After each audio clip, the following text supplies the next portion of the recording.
Hey, I'm CK. This is my kitchen. Welcome to CK's Kitchen channel.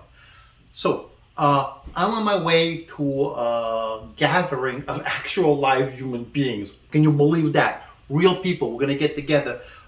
Buddy of mine, he's smoking a pork butt, and I said I'll bring a veggie. I'll bring him as a side. A couple of couples are coming over. Everybody's vaccinated. Everybody's been careful. We are people. We feel safe together. So we're excited. We're all vaccinated.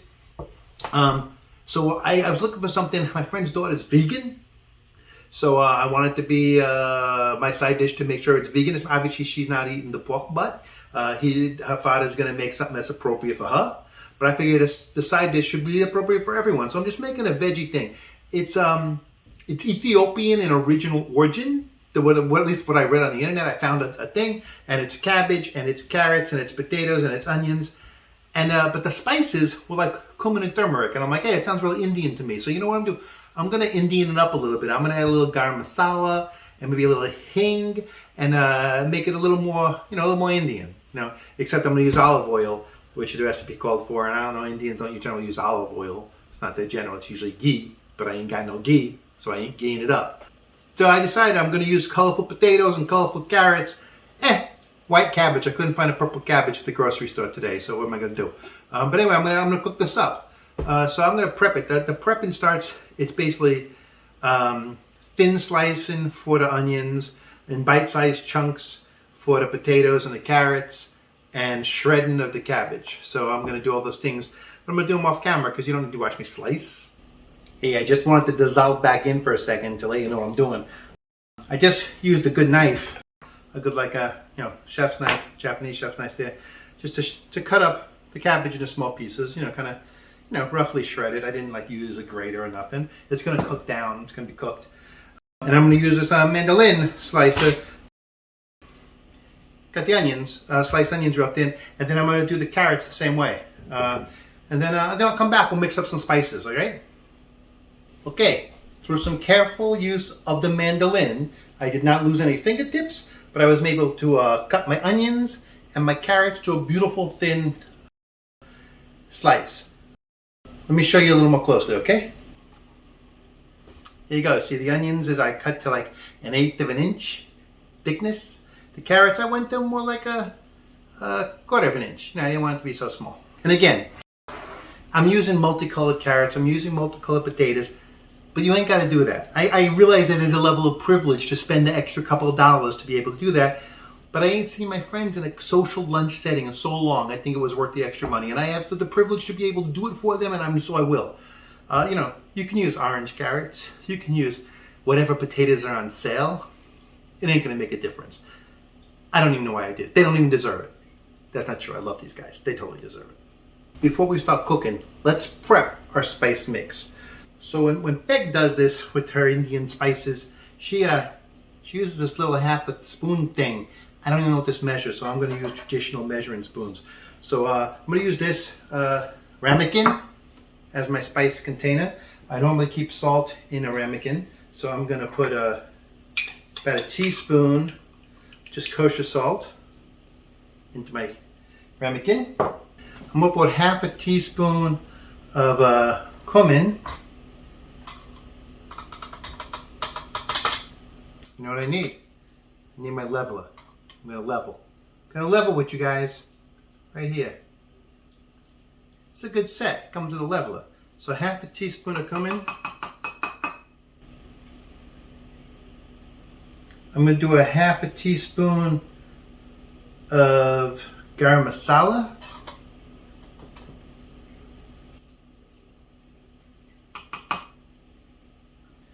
And I think a half a teaspoon of Hing. Hing has an English name, but if you use the English word, then you don't use Hing, so it doesn't make a difference. Now, for color as well as flavor, I'm going to use about a half a teaspoon, because they're easy measurements that way, of ground turmeric. And I think what I can do now is black pepper. I got this great little thingy that grinds pepper, so I got peppercorns in here. I need about a half a teaspoon. This I guess I'll have to eyeball because I'm fresh finding it. I'm going to call my spice mix complete. So now I am ready to add it all at one time, mise en place. So now we're going to head over to the stove and we're going to start cooking.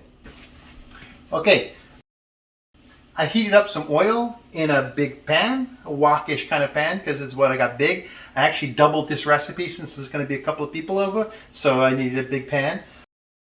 The only other thing I did, I snuck and did off camera, was I halved each stack of onion slices because I realized I didn't want full rings. You know, that's it'd be hard to eat, right? So, so I halved those, so there'll be strings, not rings.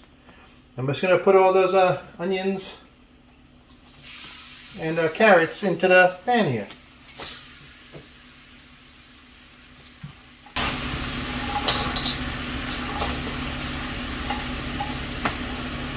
Now I'm just going to cook this down for maybe like 5 minutes in the hot oil before I add the cabbage and the spices.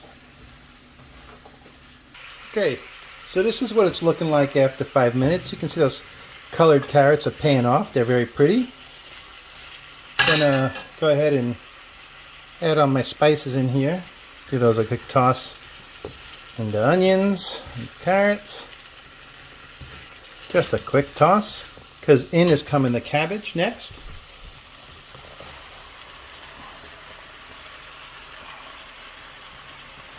That's a lot of cabbage.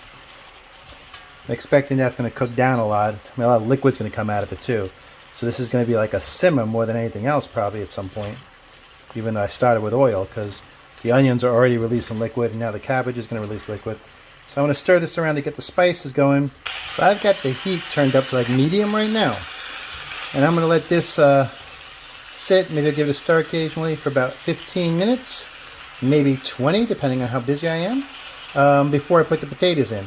So that being said, while it does its thing for 15-20 minutes, I'm going to cut all the potatoes to be of similar size, right? I want them bite-sized, just so it makes it easy for people to eat, because we're going to be having like a picnic kind of, thing out on the deck, It's still pandemic. We're still going to be outside. So I want to make sure it's easy for people to eat. Yeah, let's get to the potatoes. Okay, so I gave my potatoes a little rinse in the colander. Now I'm gonna cut them up. Now I'm thinking like that. This may be my. I want to cut everything, right? I don't want anything a whole. So I'm gonna cut these small ones in half and let them be my guide. Everything should be about that big. So if I got something like this, I'm gonna cut slices out of it.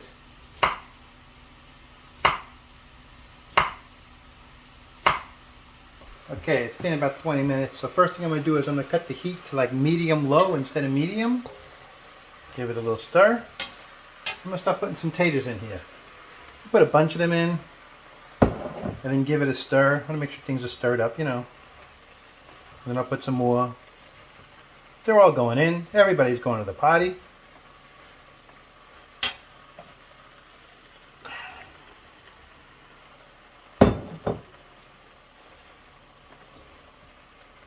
I just want to get these guys submerged in cabbage and onion mixture, so they can feel the heat, baby.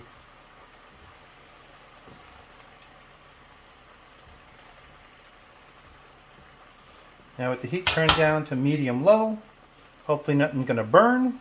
Since I don't got a cover big enough for this, I've made aluminum foil cover.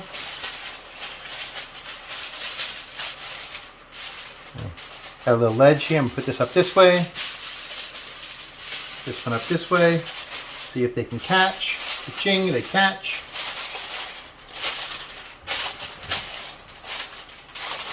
Yeah, there you go. Nice little makeshift cover. Keep this on for about 20 minutes and then we'll see what we got, alright?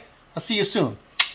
Okay, it's been like 25 minutes, so I'm going to check this thing.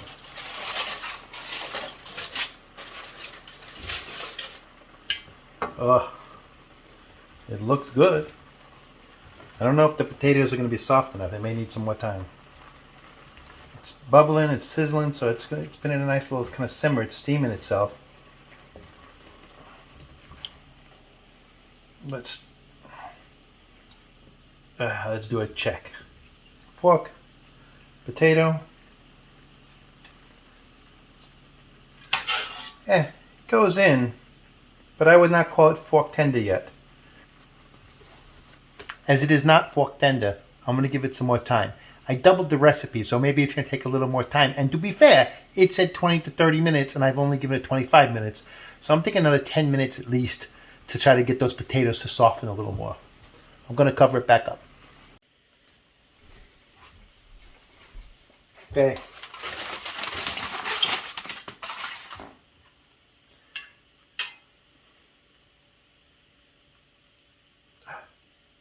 These potatoes and these carrots are fork tender. Let's do a little taste, shall we? Okay, it's time for a taste test. I got some cabbage, I got some onion, I got some potato, I got some carrot. Ironically, orange carrot and white potato are the most common things in the thing.